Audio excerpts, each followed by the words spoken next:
Elle l'aimait de tout son cœur, jusqu'au jour où elle reconnut sa voix derrière la porte blindée, commandant les hurlements de ses propres frères.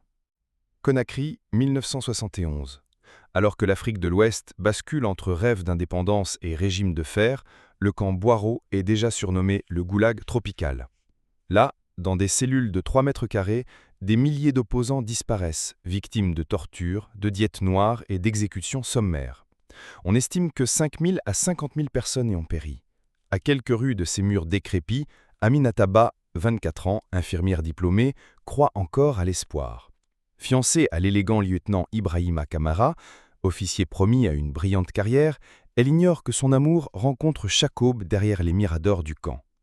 Si vous souhaitez que ces histoires enterrées refassent surface, abonnez-vous dès maintenant à la chaîne. Chaque clic soutient la mémoire des voix que l'on a voulu faire taire. Aminata n'a jamais quitté le quartier de Donka. Sa mère tient un petit atelier de couture. Ses 2 frères, Swaileman et Tierno, étudiants, murmurent déjà des slogans d'opposition. Dans les couloirs de l'hôpital Ignace Den, Aminata rencontre Ibrahima. Il apporte un blessé, son uniforme encore ensanglanté. Elle voit un homme calme, protecteur. Les 2 familles donnent leur bénédiction. La date du mariage est fixée après le ramadan. Pourtant, dans la rue, la peur s'épaissit. Des camionnettes sans plaques enlèvent des voisins. Les fenêtres se ferment à la tombée de la nuit. Swaileman plaisante pour rassurer sa sœur. Tierno la serre dans ses bras en lui glissant « mi-rêveur, mi-sérieux ». « Si je disparais, chante-moi toujours Bodemansa ». Aminata rit, sans savoir qu'elle gravera bientôt ces mots sur du papier jauni. Une nuit de novembre, les bottes martèlent le perron.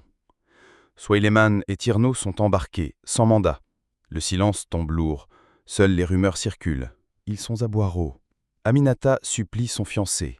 « Ibrahima, aide-moi !»« Je n'ai aucun pouvoir là-bas, ment-il, la voix étranglée. » Les jours deviennent des semaines.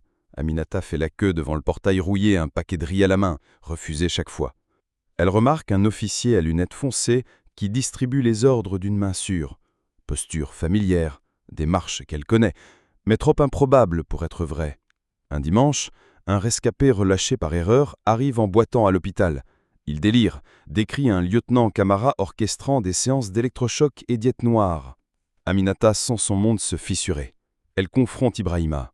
Il baisse les yeux, ne nie pas. La nasse se referme. Pour percer le secret, Aminata se fait volontaire pour la Croix-Rouge locale, autorisée, face à d'humanitaire, à visiter certaines pièces du camp. Lors d'une ronde, guidée par l'obscure odeur d'eau croupie et de chair brûlée, elle entend un gémissement qu'elle reconnaîtrait entre mille. Tierno. Quand la porte grinçante s'ouvre, elle voit son frère, maigre, suspendu au jack, bras et jambes disloqués. À côté, Swaileman gît inconscient. Sur le registre posé à même le sol, les signatures des séances d'interrogatoire portent un nom net, lieutenant I. Kamara, service spécial numéro 3. Le choc est tel qu'elle chancelle. Ibrahima arrive, livide. « Ce n'était qu'un devoir », balbutie-t-il. Mais son uniforme maculé répond pour lui. Elle crie, jurant qu'elle fera sortir ses frères ou mourra à leur côté. Les gardes hésitent. L'écho d'une épidémie de choléra dans le camp oblige le commandant à évacuer les victimes les plus mal en point à l'hôpital. Aminata use de sa blouse d'infirmière pour inscrire les 2 garçons sur la liste de transfert. Cette nuit-là, elle scelle son destin. L'amour a cédé la place à la survie. Swaileman survit, amputé de ses rêves. Tierno succombe 3 jours plus tard. Aminata abandonne la bague de fiançailles sur le banc froid de la morgue.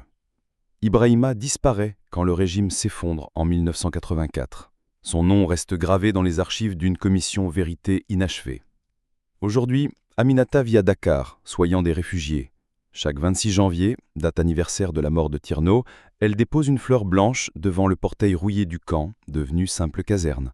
Elle murmure « Qu'on n'oublie pas. L'amour peut aveugler, mais la mémoire doit éclairer. » Si cette histoire vous a bouleversé, partagez-la. Abonnez-vous, laissez un « j'aime » et faites résonner ces voix étouffées, car tant qu'on se souvient, aucune muraille, fût-elle de béton et de peur, ne peut enfermer la vérité.